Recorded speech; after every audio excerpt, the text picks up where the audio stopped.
Some of the challenges I found with being a cancer champion is, for me, to ground myself,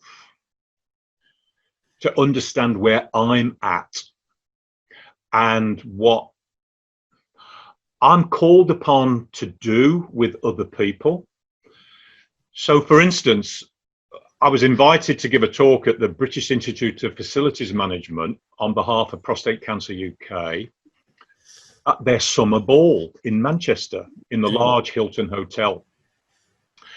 And when I found out about it, it was 450 people. They were celebrating their year in facilities management. There was lots of alcohol. They were all dressed up with their black tie, cummerbund and all that, and all the girls and ladies were all well dressed up. And I was going to go on at about 9 o'clock for 5 to 10 minutes. And as I was listening in, because I didn't actually want to be in the room with them, as I was listening in, there was all lots of partying going on and poppers going off. And I kind of knew that before that. Mm-hmm. And I'm thinking, I can't go in feeling all depressed and anxious and bringing people on a downer. So anyway, so what I got in touch with as a cancer champion was, I actually said to them, I wanted to be congruent with the message I was giving them. So my message was for men to know that they have to be seen.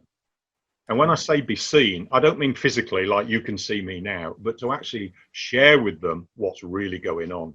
Mm-hmm.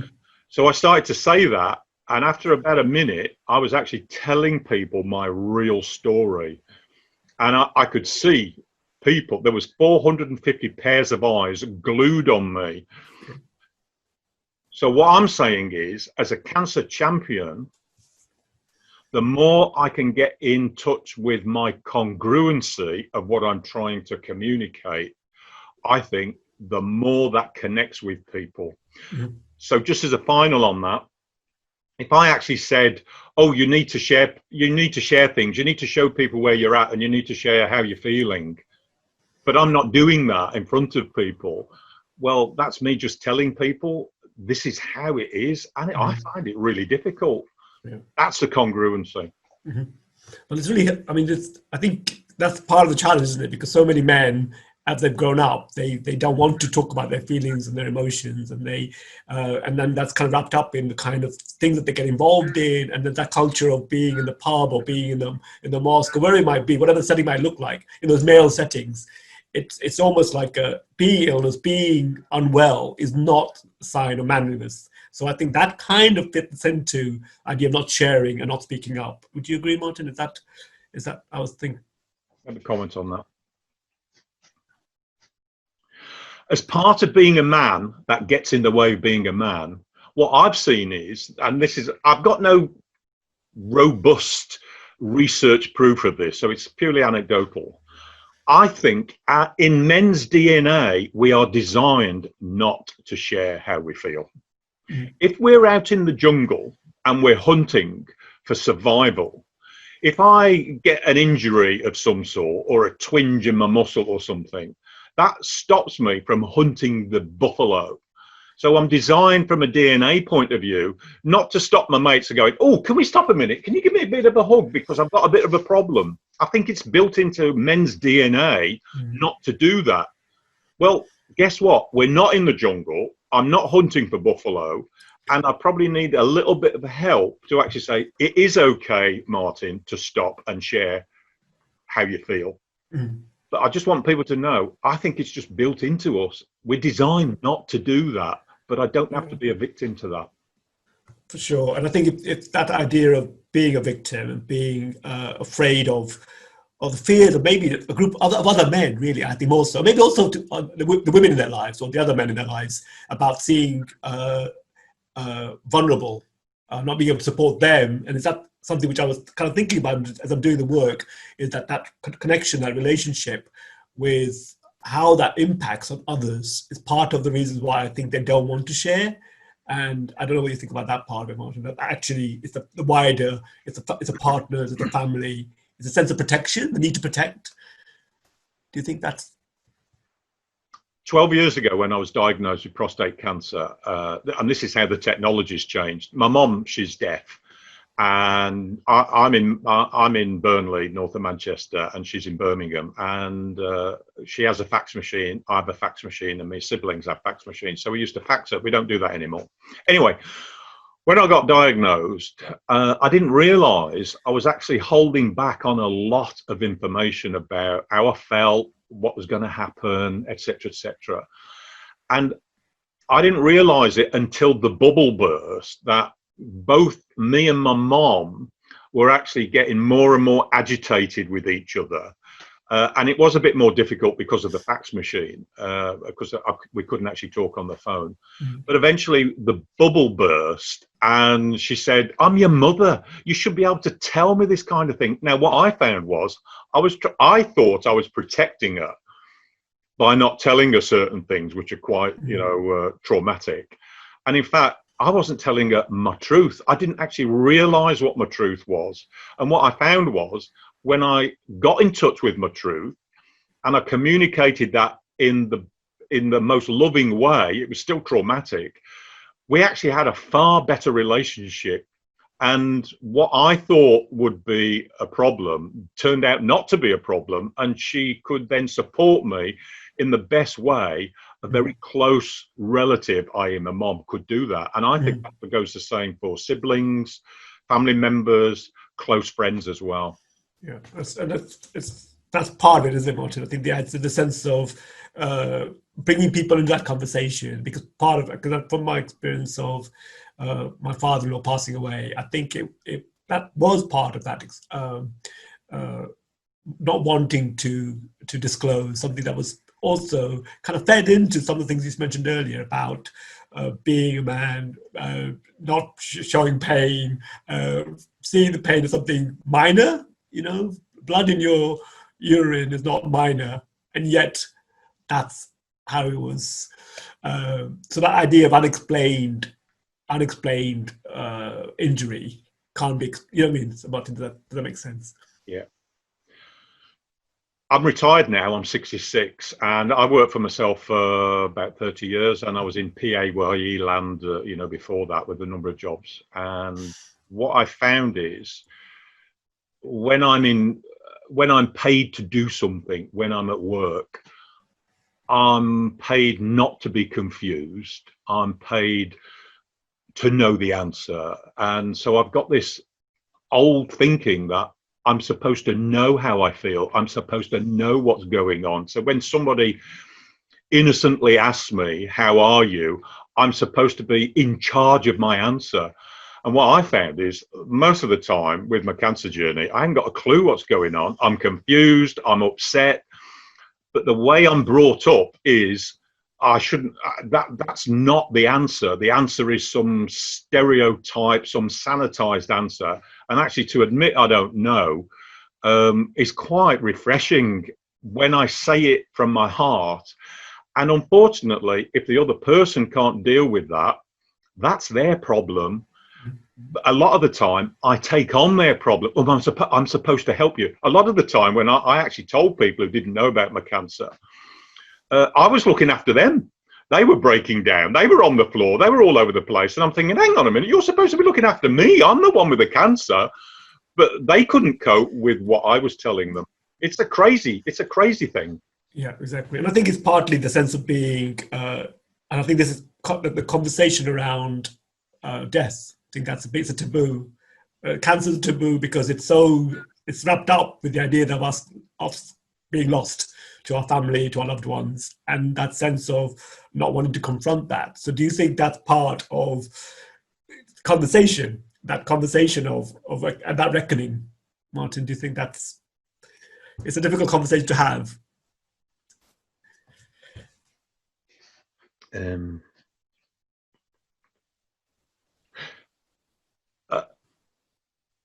The government had told me that I was going to retire at 65 plus 3 months.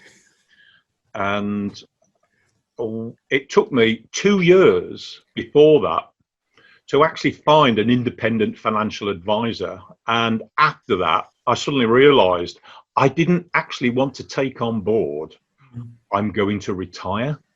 Yeah. And it's the same for me with death. I don't want to take that on board. I don't want to explore that. I do now. I'm far better able to invite that in. My partner doesn't want me to go there because he's not in the space at the moment to be able to cope with that. So again, it's like climbing a mountain. When I get to one peak and I look out, I think I've climbed the mountain and that's it now. I can come down and it's like, oh wow, there's another set of mountains I need to climb. Particularly in the West, coping with death is a taboo subject. Yeah. I actually wrote my will out. I actually got my will sorted with a professional. That's what I mean. And that was a big push because it's actually, oh gosh, that's my signature on the bottom of that. And doing family history for the last 45, 50 years, I've come across loads of wills and I'm thinking, oh my God, that's my document with my name on, with my stuff. And it's like, oh, that's an interesting thing to take on board. Yeah, but one Martin, the other aspect of that is also sensing that it's not about finality. I mean, it's not about the conversation about going, but it's about the conversation about being here in the now, and that's I suppose the wider cancer raising awareness message. Because we're going to go into places where we're going to mandirs, we're going to mosques, we're going into churches, synagogues, and I think in those places there is a sense of it's about hope, it's about aspirational, it's about being with your maker, and that's not seen as a negative. But then those messages need to be also about saying, well, you can protect yourself, you can stay, not what's the word, to move forward in that sense. What do you think, Martin? Does that correspond? What I found for me over the last 30 years with my personal growth journey is I need supportive people around me. And when I say that, I don't mean people who just give me the nod and the wink. Oh, yes, you're fantastic, Martin. Oh, yes, you'll be fine. Okay, Martin, don't worry about that. It's genuinely someone who can see the other side of perhaps my darker thoughts and say, actually, Martin, you're designed to come up with 7 negatives to 3 positives. Let's go through a few more positives. So as an example, with the COVID thing, when I see certain third world countries, they don't even have running water. All I have to do is turn on the tap and I'm thinking, I am so grateful for running water and soap and a hand towel and a toilet. And sometimes I really need to be reminded of some real basic stuff. It's not about me having the latest smartphone. It's about me being a really privileged person to be able to have the luxury of having a lawyer to do my will and to have friends around me. I need to celebrate that much more. And having friends who can support me in that is so powerful. Yeah, no, I agree, Martin. I think in terms of finally wrapping up some of your thoughts around this is that, one of the ways that you approached it, and I give me some of the thinking behind it, was the Out with Prostate Cancer. And can you describe that involvement about what it can do, the potential of support groups and so forth? A lot's happened in the last 12 years since I got diagnosed initially. And when 12 years ago, I noticed literature from some fantastic cancer charities were talking about take your wife to the consultant when you next speak to them. And it's like, hang on a minute, I don't have a wife. I have a partner. Sometimes the language is just set in heteronormative speak. There are perhaps 5% of the population is gay. There are trans women who've got prostate cancer. So I met 2 other people who were willing. We kind of got together and suddenly we looked at each other. So we started Out with Prostate Cancer, a support group for gay men. Andrew from the LGBT Foundation and Sean, who's a radiographer and is gay. And there's me, who's gay and got prostate cancer. So we all brought something to the party. So we started Out with Prostate Cancer support group. On the first meeting, somebody came up from London and they said, I've got to start the equivalent down in London. Another guy came up from Telford and he said, I've got to start something in Birmingham. And from that, we've got 3 meetings, and it's been going for over 7 years now. And we have people Skyping in from Poland, from America.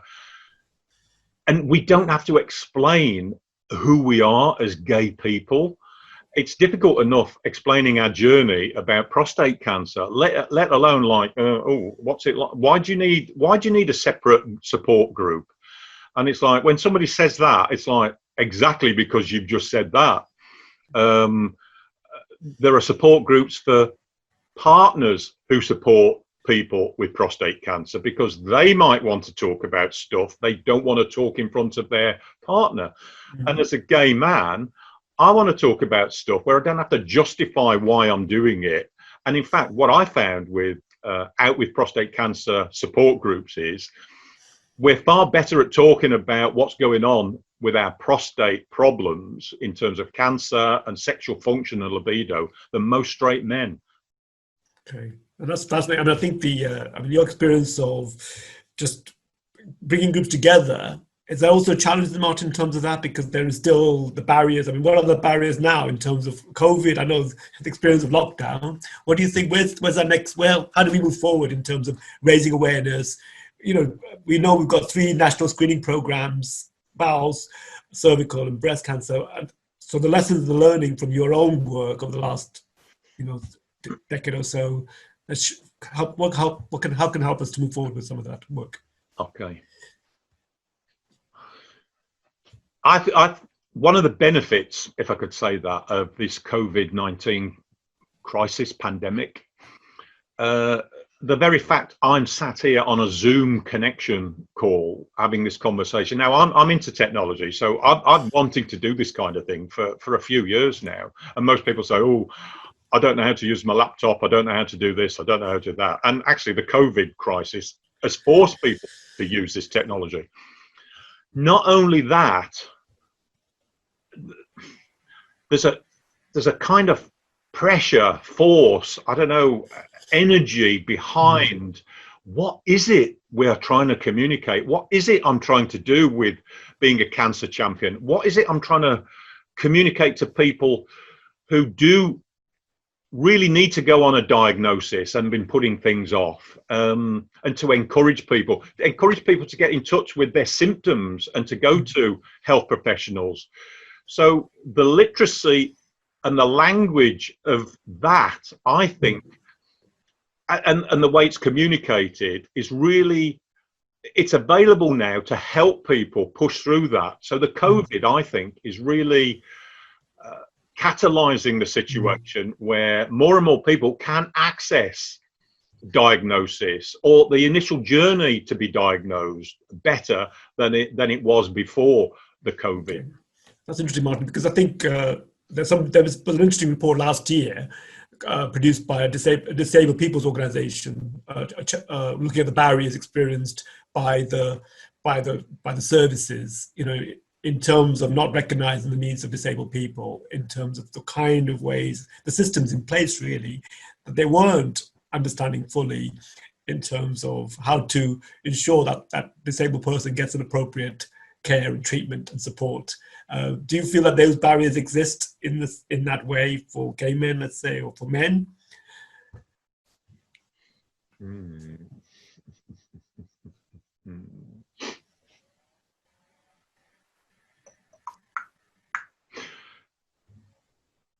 When I've been in a workshop for a cancer charity, which is sharing my initial reaction to a piece of literature they're putting together to release. So they'd like an LGBTQ kind of input. And that literature is saying, when you're next in front of the health professional, you need to ask them this, you need to do this, and you need to get this information.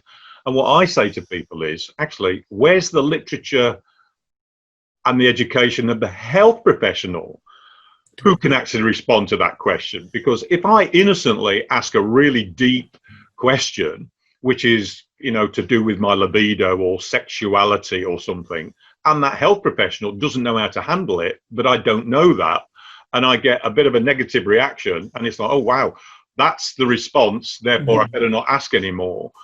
So what I'm saying is, I think health professionals, other people at the other end of the conversation, need to increase their literacy. Yeah. So when people have got a disability, push the communication, but be aware that the person on the other end might not be able to cope with that communication, and get some support around to help them cope with the real conversation you're having for a change, even if it's about the technology which is carrying that conversation. Yeah, that's great, Martin. I think, I mean, there's a number of things that we touched on today. I think that's kind of just say, thanks for sharing, Martin. You know, thanks for giving us the space and the time to discuss some of the themes of the conversation, to take it out in the community, the way we engage with the different groups out in Greater Manchester. Thank you, Martin. Welcome.